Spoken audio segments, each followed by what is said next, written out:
Bismillahirrahmanirrahim. Assalamualaikum warahmatullahi wabarakatuh. Allahumma sholli wa sallim wa barik alaihi wa minal laili fatahajjat bihi nafilatan laka asa yab'asaka rabbuka maqaman mahmuda. Dan sebagian daripada malam wa minal laili fatahajjat, bangunlah, bersujudlah kepada Allah. Nafilatan laka, sebagai ibadah tambahan buatmu. Ini kepada Rasulullah. Nafilatan sebagai ibadah tambahan kepada engkau, kepada Rasulullah. Tetapi kita umatnya juga mengikuti. Nafilatan laka asa ayyab'asaka rabbuka maqaman mahmuda.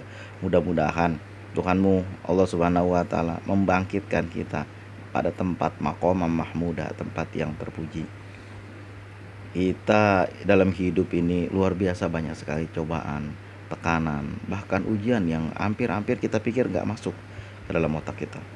Terutama ekonomi seret, mau dagang susah, kerjaan baru aja dipecat. Kadang-kadang suami nggak punya pekerjaan, mengakibatkan goncang ekonomi. Istri yang berusaha berjuang, lama-lama istri capek juga. Karena saya pernah itu ngelihat di suatu kampung saya tinggal, pagi-pagi jam 2 pagi istrinya udah berangkat nyari sayur di pasar sayur. Pulangnya subuh. Habis subuh jualan nasi uduk sampai jam 7. Itu lagi ngantuk-ngantuk tuh.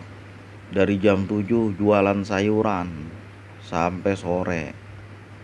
Ya walaupun di depan rumahnya juga. Jualan nasi uduk di depan, jualan sayuran di belakang. Udah jualan sayuran nanti kira-kira jam-jam berapa ya, kira-kira jam-jam habis maghrib jualan lagi nasi uduk malam di depan. Itu begitu aja, belum masaknya, belum nyari bahannya, itu masaknya pun istrinya semua. Entah suaminya, saya belum pernah ngelihat sampai kayak gitunya orang mencari duit itu, kejar terus nyari duit.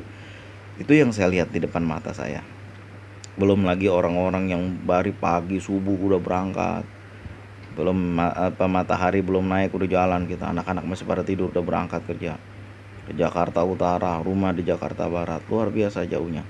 Belum hujan, belum nanti banyak cobaan di jalan, belum kadang-kadang duit nggak megang. Luar biasa manusia berusaha, tapi ekonomi gak naik-naik. Ya begitu aja, utang semakin banyak. Makanya kan ada tuh istilah suami istri kerja tapi utang gak habis-habis. Mungkin kita kurang memperhatikan keberkahan daripada ini. Maka dari itulah ketika kita cobaan hidup banyak banget, kadang-kadang anak luar biasa sakit, anak bandel, kadang-kadang susah banget nyusahin orang tua.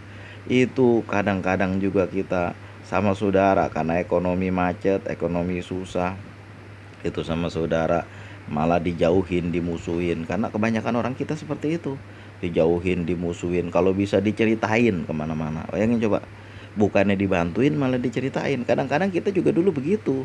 Makanya Allah memberikan cobaan yang berat kepada kita.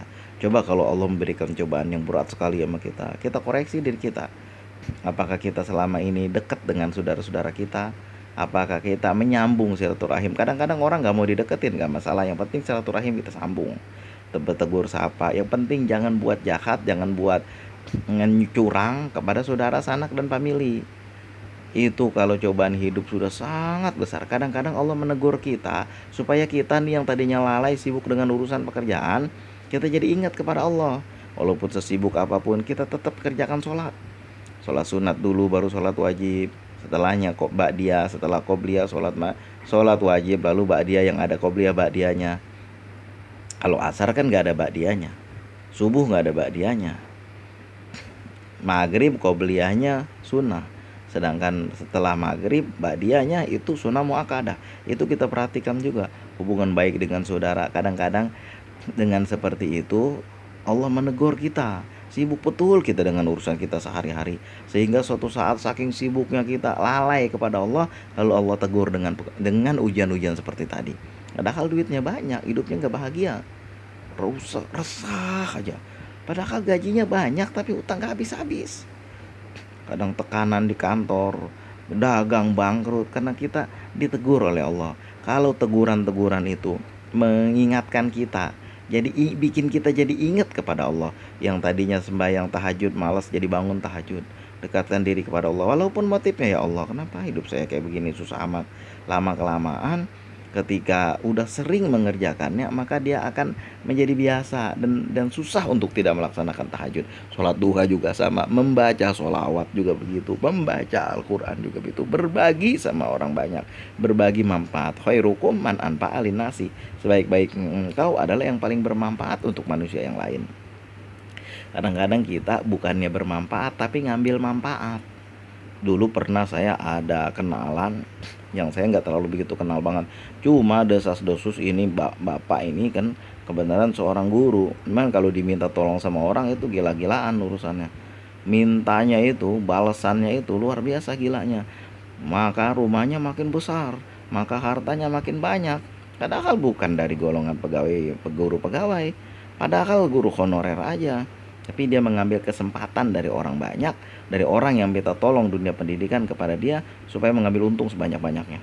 Nah ini lama kelamaan, kalau kebanyakan kayak gini memang rumahnya besar, kendaraannya ada, kendaraan roda empatnya bukan satu bukan dua, tapi suatu saat nanti Allah tuh timpahkan ujian kepada kita yang seberat-beratnya, sehingga kita disadarkan, iya ya, dulu gua nggak nyari duit dengan cara ini. Mending kalau masih sadar mah, mending kalau ingat kepada Allah mah. Kalau akhirnya putus asa, lalu jalannya ke dunia yang sesat, apa ya, dunia sesat itu apa, pergi ke mbah dukun yang sesat, yang menjauhkan diri kepada Allah, percaya ucapan-ucapan dukun. Jadi akibatnya apa? Semakin sesat lah lama kelamaan. Tapi orang yang ditimpakan ujian malah makin ingat kepada Allah, makin dekat kepada Allah. Itulah mungkin cara Allah untuk menegur kita untuk dekat kepadanya. Mudah-mudahan Allah memberikan kita cobaan yang kita hadapi saat ini menjadi cara, menjadi jalan supaya kita semakin dekat kepada Allah. Lihat banyak sekali orang yang tadinya hidupnya susah, ekonomi pailit, di penjara gara-gara perbuatan sebelumnya. Tapi alhamdulillah dia ingat kepada Allah, Allah angkat derajatnya. Sholat malam sujud di antara manusia sedang niam, wanasu niam, dan manusia sedang tidur, kita duduk sujud di atas sejadah memohon kepada Allah, mendekatkan diri kepada Allah. Nomor satu apa? Ya Allah ampuni dosa-dosa saya. Nomor satu, karena Allah maha pengasih maha pengampun. Wahai Bani Adam, wahai Bani Adam, Allah berseru-seru di sepertiga malam. Wahai Bani Adam, datang ke sini. Siapa yang punya masalah, datang kepadaku. Saat ini juga di waktu tahajud, di waktu sahur. Wahai Bani Adam, siapa yang ada kesulitan, datang kepadaku sekarang. Aku akan mengabulkan doa-doamu. Nah ini jam-jam segini. Jam 3, jam 4. Kalau di Jakarta kan jam setengah 5 udah subuh. Tapi kalau di sini jam 4, setengah 5 belum subuh. Subuh jam 5 lewat. Jadi jam 3, jam 2, jam 3, jam 4 itu kalau di sini bahkan sampai setengah 5 masih bisa kita sholat tahajud. Dengan sholat tahajud Allah akan membangunkan kita, menempatkan kita di tempat maqamah mahmudah, tempat yang terpuji. Di mana aja kita berkarir, di mana aja kita berusaha, tempat kita mulia. Wa minal laili fatahajjat bihi nafilatan laka asa yab'asaka rabbuka maqamam mahmuda. Allah Tuhanmu akan, mudah-mudahan Tuhanmu akan menempatkanmu di tempat yang terpuji. Siapa yang punya kesusahan, siapa yang punya masalah, siapa yang punya hutang piutang gak bayar, hutang piutang belum dibayar, mau jual tanah, mau beli tanah, mau jual kendaraan, beli kendaraan, datang minta kepada Allah. Baca sholawat yang banyak. Sholawat apa sih bang yang dibaca? Udah saya jelaskan di video bagian lain, ditengok aja. Tata caranya bagaimana sih bang? Ditengok aja.